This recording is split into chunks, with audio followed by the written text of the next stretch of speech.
Ivanija Bajić je tokom ankete gdje se trebalo da bira koja osoba najviše zabada nos u tuđe poslove, pošteno osolila po Marku Đedoviću.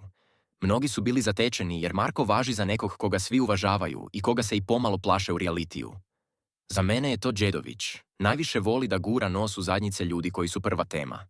Gurao se Milici kako bi bio pitam šta radi Milica koji dan i samo se zato družio sa njom. Glumio joj je prijatelja i lažnog advokata.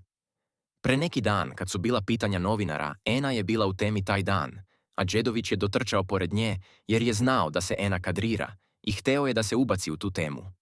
On je kadropačenik koji se meša u sve živo. On nema ovde svoju priču. Najveći je guronosač. Drugi je Uroš Stanić, pokušao je da izigrava Miličinog advokata. Meni dragi ljudi, recimo Bebica koji se ne meša u svoju vezu, Peja takođe, ali neću da navodim. Može da se kaže da je to Sofija, pa i Ivan se umešao u odnos Aleksandre i Milovana. Kao što je Ena navela Bakija, tako je Anđela navela Keti, tako da ima ljudi koji se mešaju i svojim mešanjem kvare tuđe odnose, kao što je Peja rekao da smo to Mića i ja. Kome sam napravio problem neka ustane i kaže, ja ne mislim tako.